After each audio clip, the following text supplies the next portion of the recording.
Assalamualaikum warahmatullahi wabarakatuh. Hi, my name is Hairun Sausan. I'm from class 8I and my number absent is 19. Today I want a presentation about part of speech. In the part of speech, I will discuss about preposition, article, and conjunction. Part of speech part 3. Preposition, article, and conjunction. Preposition. Preposition atau kata depan adalah kata yang biasanya ditempatkan atau diletakkan sebelum noun, kata benda atau pronoun kata ganti. Kata ganti ini menunjukkan hubungan antara noun atau pronoun tersebut dengan kata-kata lain dalam kalimat. Unsur utama dalam kalimat bahasa Inggris adalah preposition phrase. Preposition phrase ini terdiri dari sebuah kata depan dan objeknya. Objek dari kata depannya adalah berupa noun, kata benda, atau pronoun, kata ganti. Types of preposition. Yang pertama ada preposition of place, yang kedua preposition of time, yang ketiga preposition of direction. Lalu, yang pertama ada preposition of place. Jadi preposition of place itu apa sih? Preposition of place yaitu kata depan yang menunjukkan tempat. Contohnya di sini ada at atau di, menunjukkan alamat atau address. Contohnya, at Cut Nya Din Street, menunjukkan gedung dan tempat-tempat besar atau luas, building or large place. Contohnya, at the swimming pool. Lalu, menunjukkan nama desa atau suatu tempat ketika dalam perjalanan, a village or town on journey. Contohnya, at a village near Pesawaran. Lalu yang kedua adalah in atau di, menunjukkan tempat umum atau public place. Contohnya, in the garden. Lalu menunjukkan tempat di dalam gedung atau tempat-tempat besar atau luas, inside building or large place. Contohnya, in the swimming pool. Lalu ada menunjukkan nama desa atau kota ataupun negara, a village, town, or country. Contohnya, in a village in Bandar Lampung in Amerika. Lalu yang ketiga, on atau di atas bisa. Contohnya put it on the table. Lalu yang keempat ada to atau artinya ke. Contohnya I will go to Bali.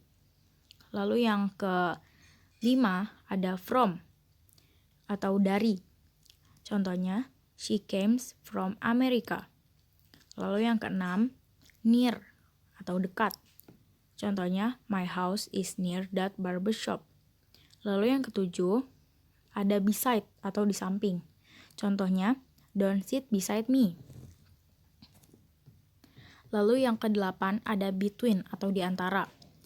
Menunjukkan dua orang atau benda.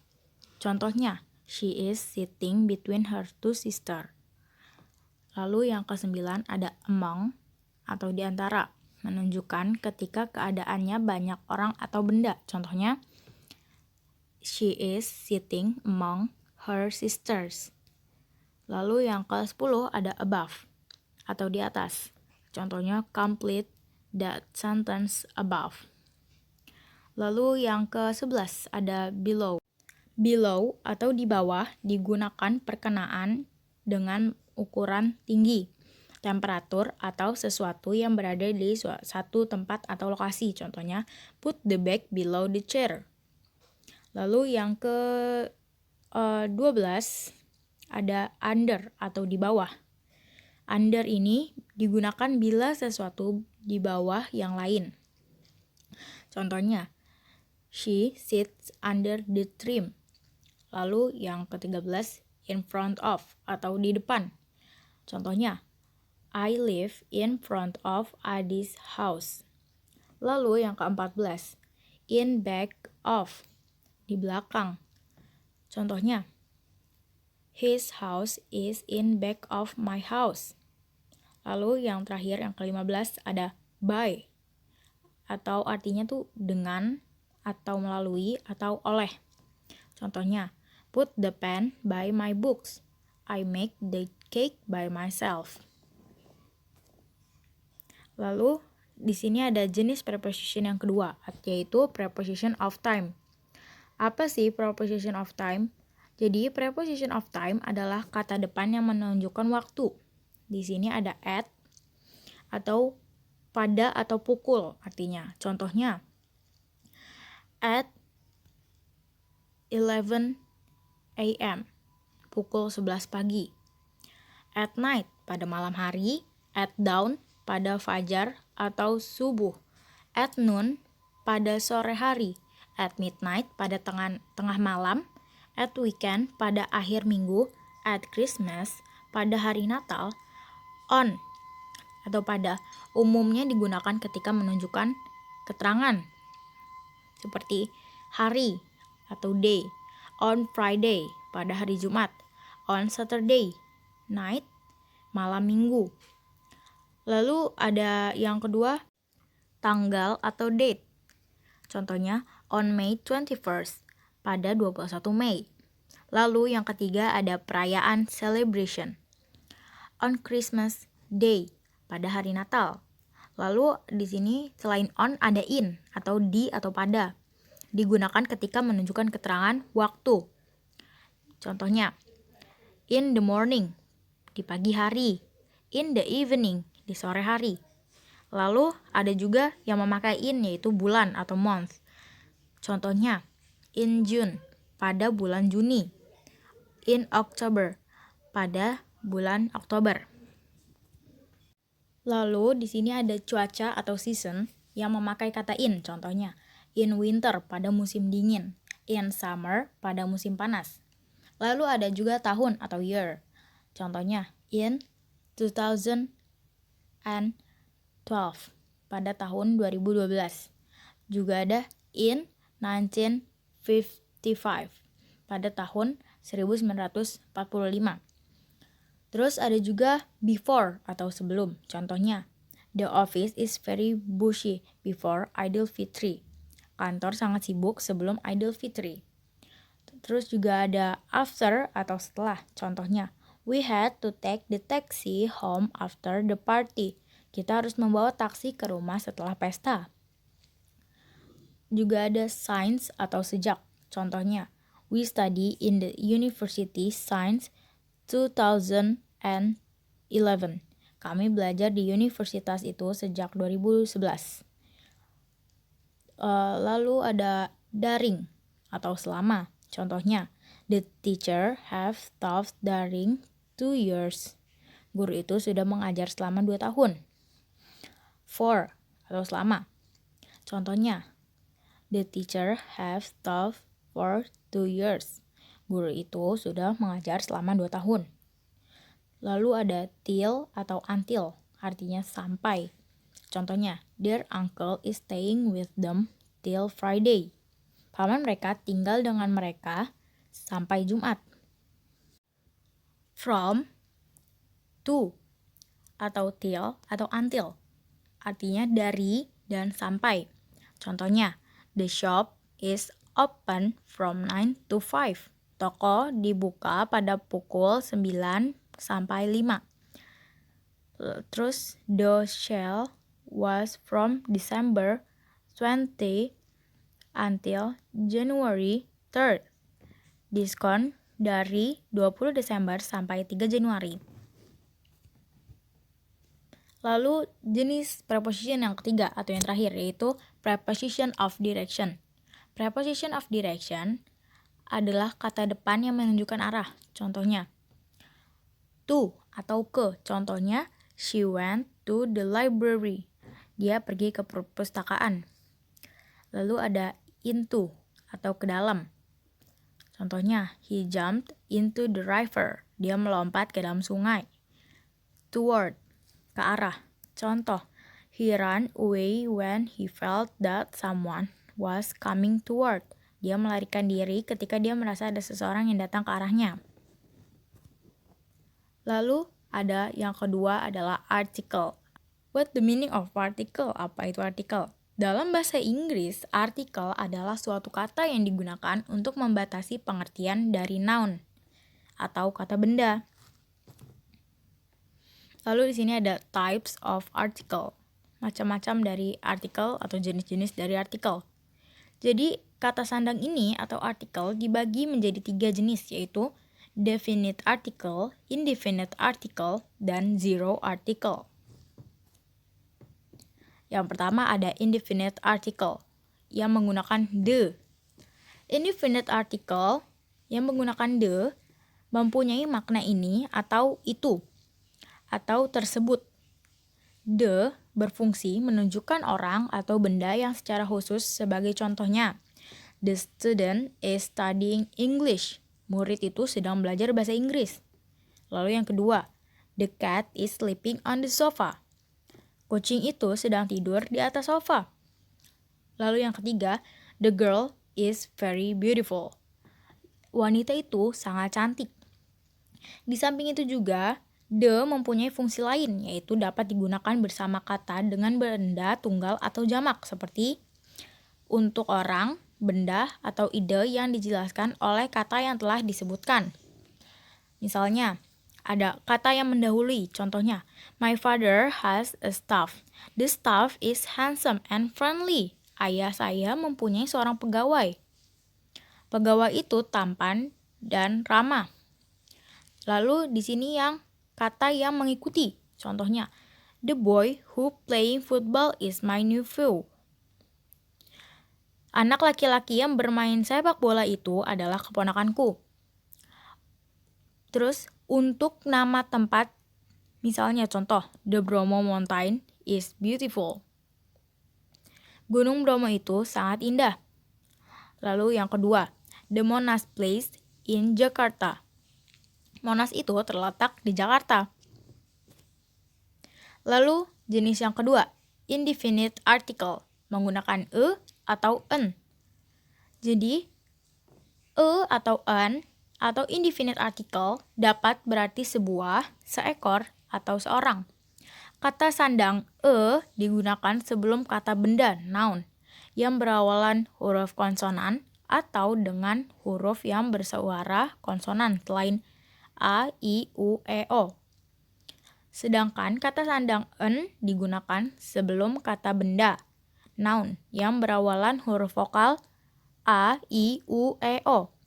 Atau bisa juga untuk huruf konsonan yang bersuara vokal. Contohnya pada pembacaan huruf H, tak bersuara.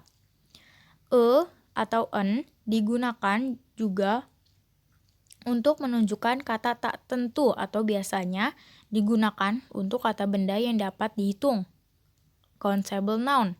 Contohnya, a carpenter makes furniture. Seorang tukang kayu membuat perabot rumah. Lalu yang kedua contohnya, a student is sitting in the front row. Seorang siswa duduk di barisan terdepan.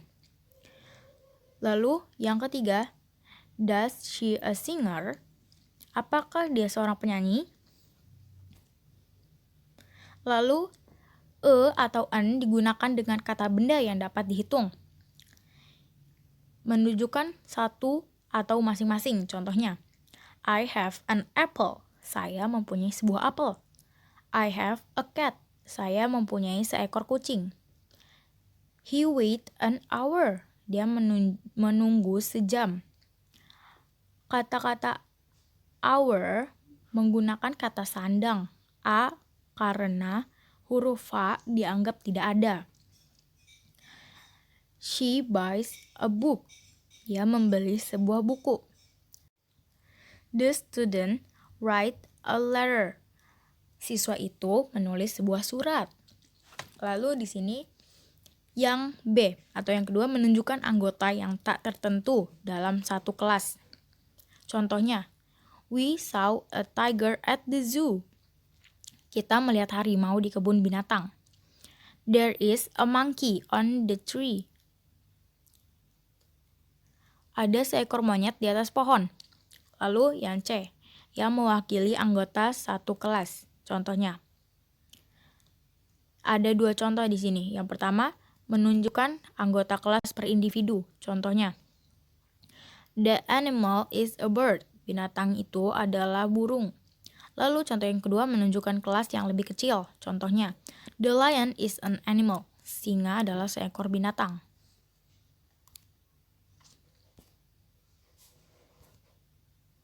Lalu di sini ada yang ketiga atau yang terakhir dari artikel, yaitu zero article, tanpa an atau the. Jadi apa sih zero article itu? Zero article berarti tidak ada artikel an, the yang perlu untuk digunakan terhadap suatu noun, kata benda. Contoh zero article.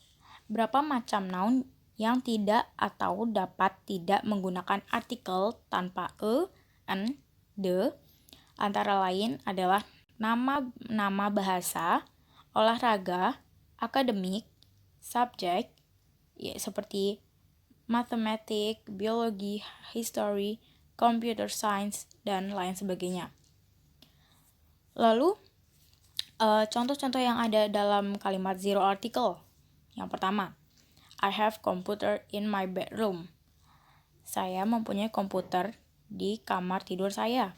Yang kedua, can you speak English? Dapatkah kamu berbicara bahasa Inggris?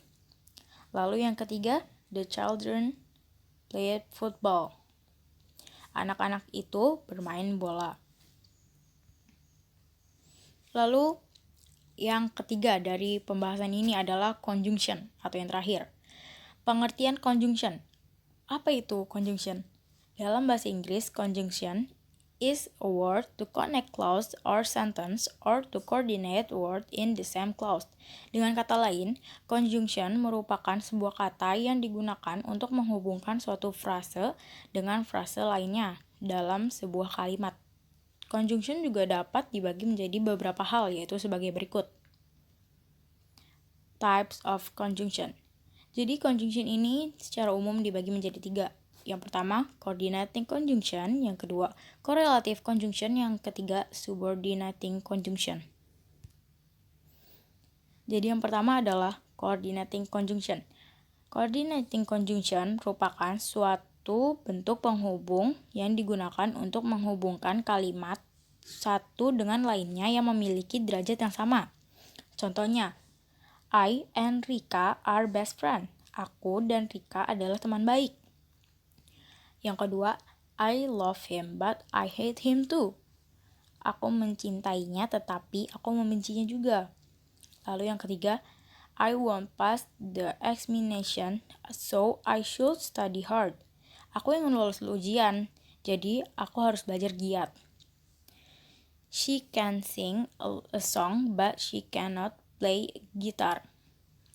Dia dapat menyanyikan sebuah lagu, tetapi dia tidak dapat bermain sebuah gitar.